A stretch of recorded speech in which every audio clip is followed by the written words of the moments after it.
Hello, my name is Sarah McAllister. I'm the founding director of Feng Shui agency. I'm delighted to give you some general tips, but please note they are not to substitute a professional Feng Shui consultant's advice.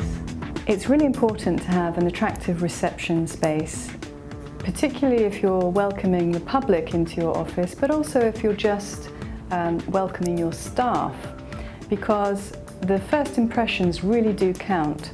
So if a client comes into an attractive office space, they're going to immediately feel more at ease than if they come into something that is perhaps a little gloomy, quite hostile, not very friendly. It's going to give a bad impression, okay?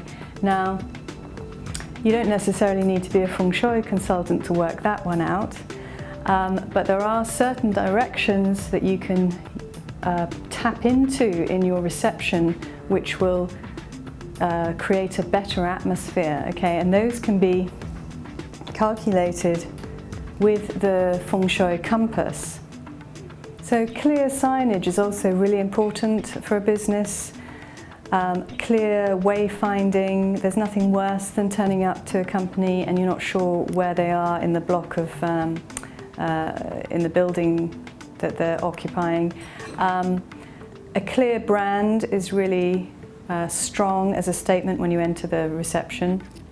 You could use the logo and position it in a good position, ideally above the eye line, because when we're looking upwards, we are inspired as opposed to looking downwards. So don't have your company logo on in a low position or on a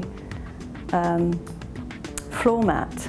There's quite a few companies who put their logos on floor mats. Well, what's happening is people are just grinding dirt into their logo, okay? So we're talking at a symbolic level here, but it's amazing how symbology can really impact the general psychology of a company. So good lighting is also really important for your staff. If you have a building that is in the basement, you really do need to have natural daylight lighting, which mimics natural daylight by up to 97%. If we're surrounded by reddish or yellowish traditional lighting, it's really not good for our energy levels. You can purchase online quite easily natural daylight desk lamps, natural daylight bulbs for the ceiling in all types of fittings, and that is really, really important. So in terms of the directions, where you place people is really important as well. So if you can place your boss or a team of managers in the northwest of the office, that is conducive to benevolent authority. If you can place the finance office or the sales people in the southeast, that is the finance position or the wealth position. So it's more suited to the financial manager.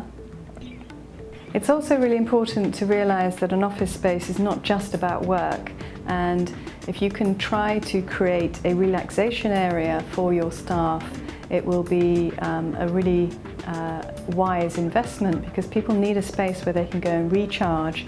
So the reverse would be true, whereas the main office you want it to be light and bright, you would use dimmer lighting, softer, lower furniture for people to really relax in.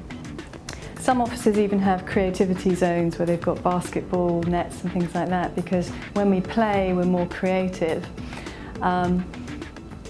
If we look at the Feng Shui again, we can see that the southeast is the wealth position. So particularly for an office which is striving for commercial success, if you place an aquarium or a water fountain in the southeast, then that is really, really good for activating commercial success.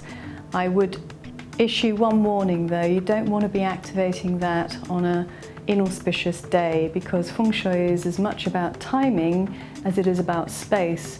So do get in contact if you are considering the Feng Shui of a commercial space or even a home space, because you really do need to know what you're doing when you activate water. Don't just go out and buy an aquarium and set it up.